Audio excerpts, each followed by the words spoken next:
کچھ دوست کہتے ہیں کہ ہم جیسے ہی ڈیکو پینٹ لکڑ کے اوپر کرتے ہیں وہ کچھ عرصے بعد اس کا تیل باہر آ جاتا ہے۔ نہیں جناب، تیل باہر نہیں آئے گا۔ اس ویڈیو کے اندر آپ دیکھو گے پورا طریقہ تو انشاءاللہ آپ کو سمجھ آ جائے گی۔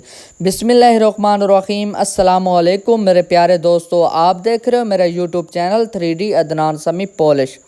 تو جی جناب، آپ نے پہلے نمبر پہ آپ نے جو لکڑ کے اوپر اگر ڈیکو پینٹ کرنی ہے تو آپ نے اسے اچھی طرح سے جلا لینی ہے سکوپ کی مدد سے۔ جلانے کا یہ مقصد ہوتا ہے جو اس کے اندر لکڑ کے اندر جو تیل وغیرہ ہوتا ہے وہ ختم ہو جاتا ہے۔ اگر آپ زیادہ جلاؤ گے تو وہ آپ کے لیے بہت زیادہ بہتر ہے۔ اگر آپ ہلکا جلاؤ گے تو وہ بھی ٹھیک ہے، لیکن بہتر ہے آپ اسے صحیح جلا لیں۔ اس کے بعد جلانے کے بعد آپ پانی والا استر لگائیں۔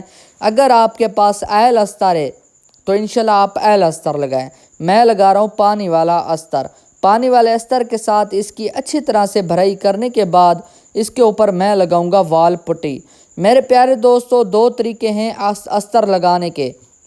اگر آپ پانی والا استر لگاؤ گے تو وہ بھی ٹھیک ہے، اگر آپ آئل استر لگانا چاہتے ہیں تو وہ بھی آپ لگا سکتے ہو، آپ کی مرضی۔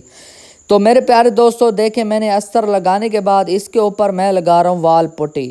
میں آپ کو سارا طریقہ ڈیٹیل بائی ڈیٹیل اس ویڈیو کے اندر سمجھاؤں گا کہ گولڈن کلر لکڑ کے اوپر، شیشم کی ووڈ لکڑ کے اوپر کیسے کیا جاتا ہے، کیا اس کا طریقہ ہے۔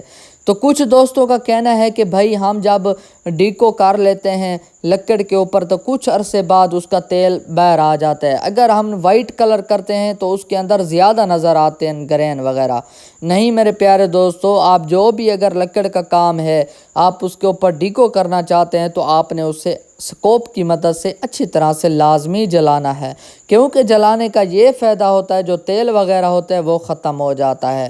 تو میرے پیارے دوستو، میں نے پٹین لگائی، وال پٹی لگائی آپ کے سامنے۔ اس کے بعد میں اچھی طرح سے اس کی رگڑائی کر رہا ہوں۔ میں آپ کو یہ بھی طریقہ بتا دوں بیس اچھی بنانے کا۔ اگر آپ نے پہلے ہاتھ پہ پٹین لگا لے، استر لگایا، پٹین لگائی، پھر آپ اس کے اوپر ڈبل جو پانی والا استر لگاؤ گے، اس کے بعد جو پٹین وغیرہ لگاؤ گے، رگڑائی کرو گے تو بہت ہی اچھی بیس بن جائے گی، وہ ڈبل کے اندر آ جائے گی، ڈبل کام کرنے میں، ڈبل استر کے اندر۔ تو جی جناب، اب میں لگا رہا ہوں پریمر۔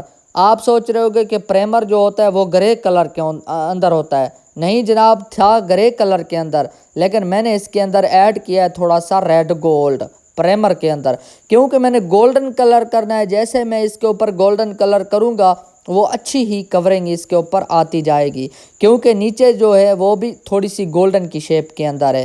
آپ نے بھی پریمر کے اندر تھوڑا سا ریڈ گولڈ لازمی ڈالنا ہے، یہ بہت زیادہ فائدہ ہو جاتا ہے۔ آپ دیکھیں، میں ایک ہی ہاتھ لگاؤں گا تو اس کے اوپر کورنگ آتی جائے گی اور K78 کی ماشاءاللہ بہت ہی پیاری شیپ بنتی جائے گی۔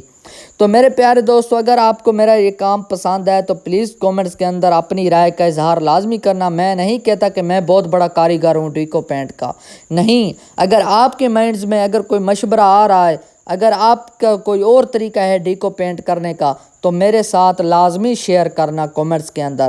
چلو یار، مجھے اگر نہیں پتہ ہوگا تو مجھے بھی پتہ چل جائے گا۔ یہ میرا طریقہ ہے ڈیکو پینٹ کرنے کا جو میں آپ کو سمجھا رہا ہوں۔ میرے پیارے دوستو دیکھیں، میں نے ماشاءاللہ گولڈن کلر بھی لگا دیا، اس کے بعد میں نے ہارڈنر وغیرہ بھی لگا دیا، چمک بھی لگا دی۔ دیکھیں ماشاءاللہ کتنی پیاری چمک آ رہی ہے۔ یہ باہر پڑا ہے فریم، اصل میں سمجھ نہیں آ رہی، جو میں آپ کو اندر اس کا جو نیچے والا حصہ ہے میں آپ کو دکھاؤں گا، ماشاءاللہ اس کے اوپر آپ کو سمجھ آ جائے گی۔ دیکھیں ماشاءاللہ کتنی پیاری چمک آ چکی ہے۔